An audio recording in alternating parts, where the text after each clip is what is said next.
Hello दोस्तों, नमस्कार। गायत्री विद्या मंदिर उच्च माध्यमिक विद्यालय सांचौर ऑनलाइन क्लासेज में आपका स्वागत है।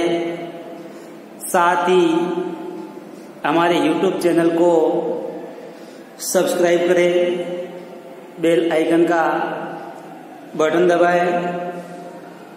दोस्तों, आज हम कक्षा 9th सामाजिक विज्ञान का जो टॉपिक है, यूरोप में समाजवाद व रूसी क्रांति।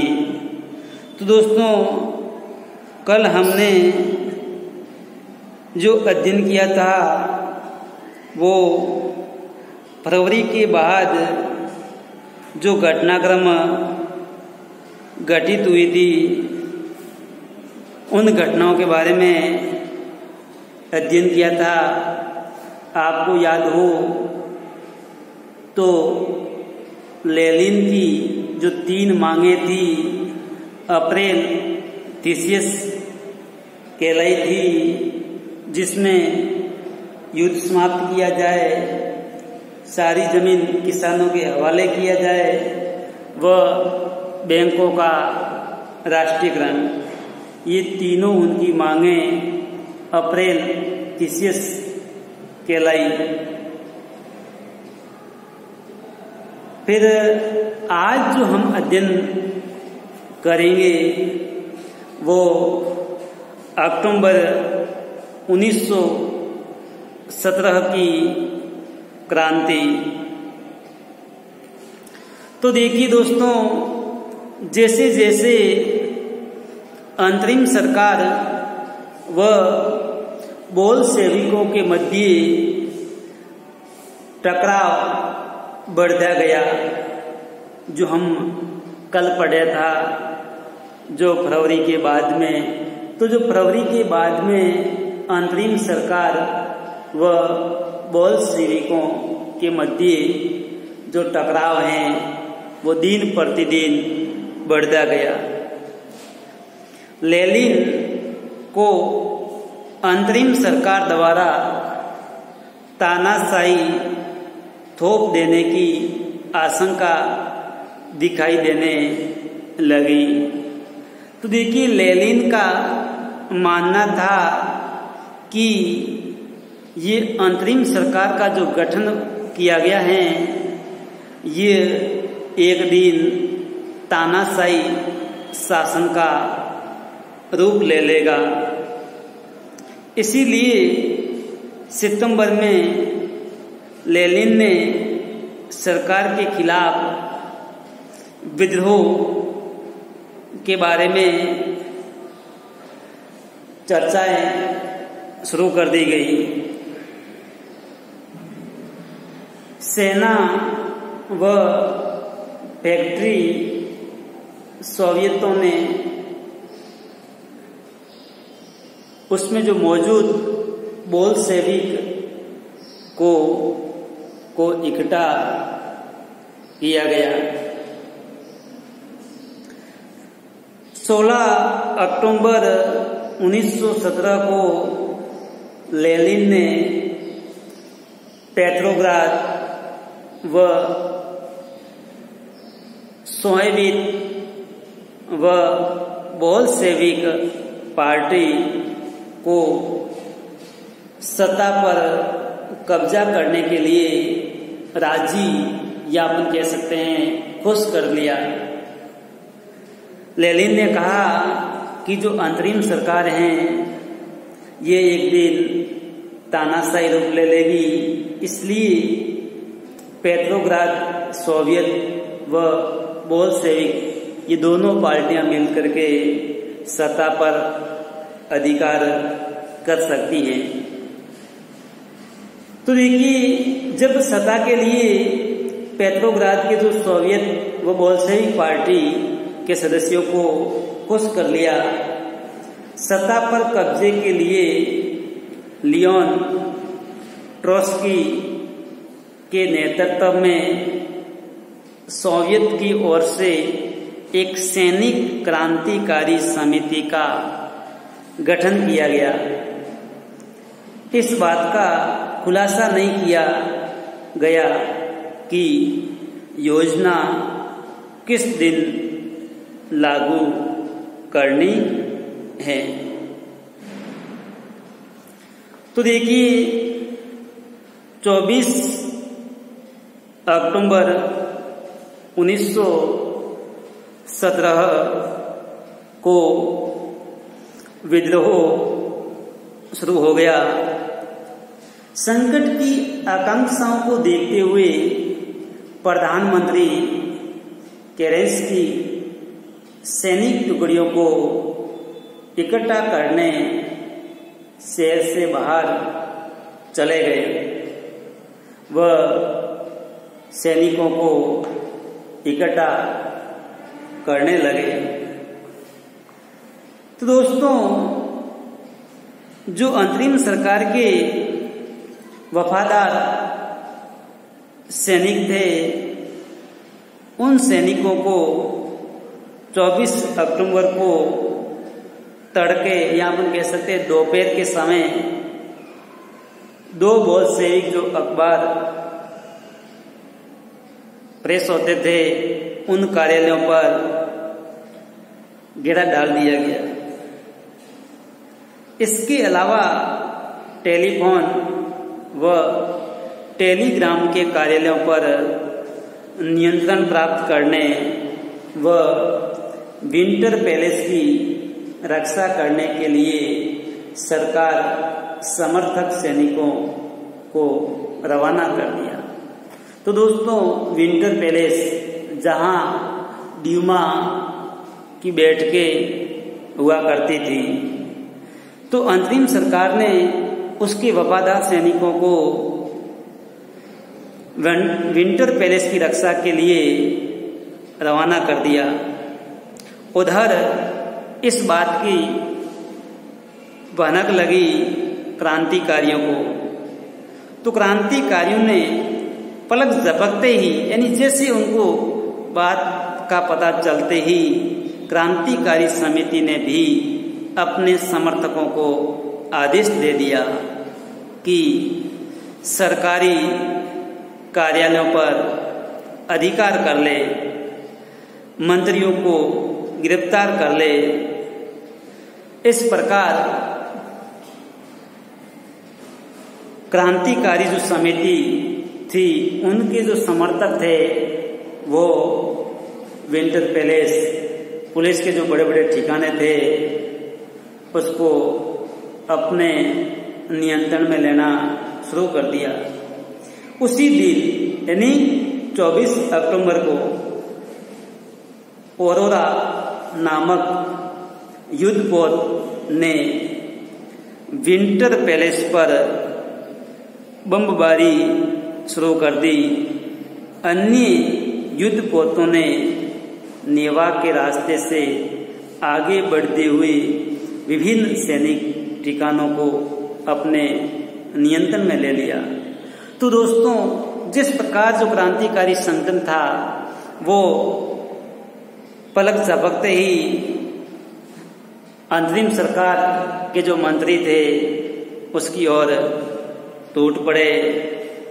इसके अलावा उनके जो जहाज थे, युद्धपोत जहां पर लड़ाई की जाती थी, एक तो बम से उड़ा दिया, बाकी युद्धपोतों ने नेवा के रास्ते से आगे बढ़ते हुए विभिन्न सैनिक जो ठिकाने थे उन ठिकानों को अपने कब्जे में ले लिया। मंत्रियों को नियंत्रण में ले लिया। शाम ढलते ढलते पूरा शहर क्रांतिकारी समिति के नियंत्रण में आ चुका था। वह मंत्रियों ने आत्मसमर्पण कर दिया था। तो देखिए, जिस प्रकार क्रांतिकारी समिति ने अंतरिम सरकार को घेर लिया, आखिरकार मंत्रियों को क्रांतिकारी समिति के सामने आत्मसमर्पण करना पड़ा। पेट्रोग्राद में अखिल रूसी सोवियत कांग्रेस की बैठक हुई, जिसमें बहुमत ने बोल्शेविकों की कार्रवाई का समर्थन किया कि बोल्शेविक के जो सदस्य हैं वो कार्रवाई करेंगे। अन्य शहरों में भी बगावतें होने लगी। दोनों तरफ से जमकर गोलाबारी हुई, खास तौर से मॉस्को में। तो देखिए, पेत्रो में जो अखिल रूसी सोवियत कांग्रेस की बैठक हुई, जिसमें बहुमत किसको मिला? बोल्शेविकों की कार्रवाई का समर्थन किया, जिसकी वजह से शहरों में बगावतें होने लगी। दोनों ओर से जमकर गोलाबारी की गई, खासतौर जो वर्तमान रूस की राजधानी मॉस्को। लेकिन दिसंबर तक मॉस्को व पेट्रोग्राद इलाके पर बोल्शेविकों का नियंत्रण स्थापित हो चुका था। तो हम आगे पढ़ेंगे अक्टूबर के बाद क्या बदलाव आया। दोस्तों, अक्टूबर 1917 के बाद क्या बदला, उसमें क्या क्या बदलाव आए। तो देखिए, बोल्शेविकों ने निजी संपत्ति की व्यवस्था के खिलाफ थे, इसीलिए उन्होंने ज़्यादातर उद्योगों व बैंकों का राष्ट्रीयकरण किया व उनका स्वामित्व व प्रबंध सरकार के नियंत्रण में आ चुका था। जमीन को सामाजिक संपत्ति घोषित कर दी। किसानों को सामंतों की जमीन पर कब्जा करने की खुली छूट दे दी गई। इसके अलावा शहरों में बोल्शेविकों ने जो मकान मालिक थे, जिसके पास बड़े बड़े मकान थे, तो उस मकान का पर्याप्त हिस्सा उस मकान मालिक को दे दिया जाता था। बाकी मकान के हिस्से को छोटे छोटे टुकड़ों में बांट करके जो बेघर, यहाँ जरूरतमंद जो लोग हैं, उन लोगों को आवास दिए। इसके अलावा जो अभिजातीय वर्ग हैं, उसके द्वारा जो प्राचीन काल में पदवियां या अपन कह सकते हैं उपाधियां धारण की थी, उसके इस्तेमाल पर भी पाबंदी लगा दी। तो देखिए, परिवर्तन को स्पष्ट रूप से सामने लाने के लिए सेना व सरकारी अफसरों की वर्दियां भी बदल डाली गई। इसके लिए 1918 में एक परिधान प्रतियोगिता आयोजित की गई, जिसमें सोवियत टोपी का चुनाव किया गया। इसके साथ बोल्शेविक पार्टी का नाम बदलकर रूसी कम्युनिस्ट पार्टी रख दिया। अब देखिए, रूसी कम्युनिस्ट पार्टी नाम रख दिया, उधर आत्मसमर्पण कर दिया अंतरिम सरकार के मंत्रियों ने। तो नवंबर 1917 में बोल्शेविकों ने संविधान सभा के लिए चुनाव करवाए, लेकिन इन चुनावों में उन्हें बहुमत नहीं मिल पाया। जनवरी 1918 में असेंबली ने बोल्शेविकों के प्रस्ताव को खारिज कर दिया व लेनिन ने असेंबली समाप्त कर दी। उनका मत था कि अनिश्चित परिस्थितियों में चुनी गई असेंबली के मुकाबले अखिल रूसी सोवियत कांग्रेस कहीं ज्यादा लोकतांत्रिक संस्था है। तो मार्च 1918 में अन्य राजनीतिक सहयोगियों की असहमति के बावजूद भी बोल्शेविकों ने ब्रेस्ट लिटोव्स्क में जर्मनी से संधि कर ली तथा आने वाले वर्षों में बोल्शेविक पार्टी अखिल रूसी सोवियत कांग्रेस के लिए होने वाले चुनावों में भाग लेने वाली एकमात्र पार्टी होगी। बाकी अन्य पार्टियों को चुनाव में भाग लेने का अधिकार नहीं था।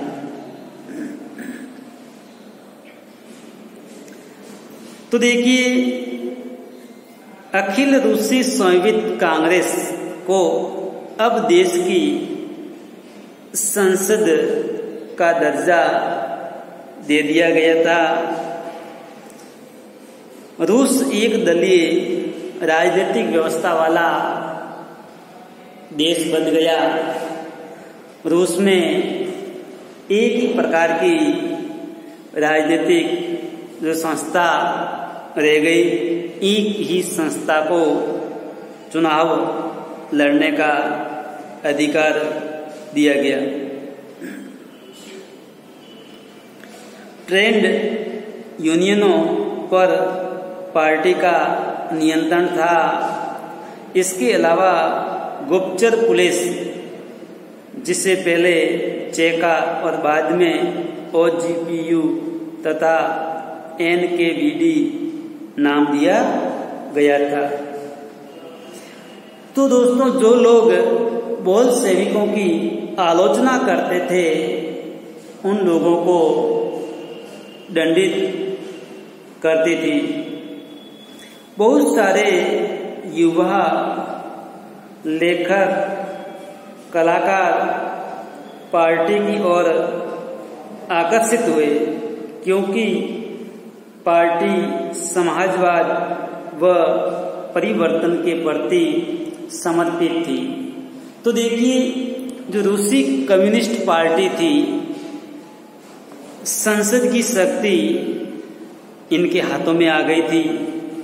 इसके अलावा ये सरकार समाजवाद व परिवर्तन के प्रति बहुत ही समर्पित थी। इसीलिए रूस में बहुत सारे युवा लेखक कलाकार इस रूसी पार्टी की ओर अधिक आकर्षित हुए। लेकिन अक्टूबर 1917 के बाद ऐसे कलाकारों व लेखकों ने कला और वास्तुशिल्प के क्षेत्र में नए नए प्रयोग शुरू किए। तो देखिए दोस्तों, ये पार्टी थी वह समाजवाद व परिवर्तन के प्रति समर्पित थी। इसलिए युवा लेखक व कलाकारों ने अपने कला के माध्यम से अलग अलग क्षेत्रों में प्रयोग शुरू किए। लेकिन पार्टी के द्वारा थोपी गई सेंसरशिप के कारण बहुत सारे लोगों का पार्टी से मोह भंग होने लगा था।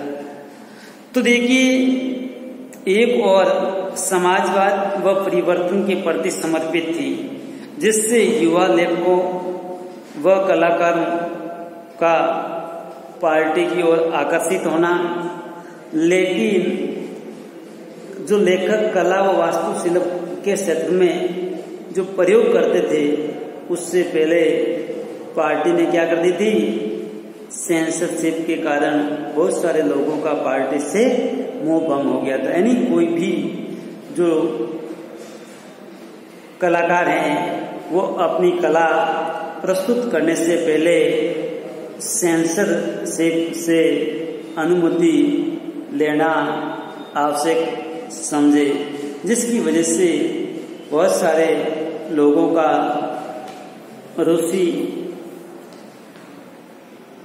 कम्युनिस्ट जो पार्टी है उस पार्टी से मोह भंग हो गया था।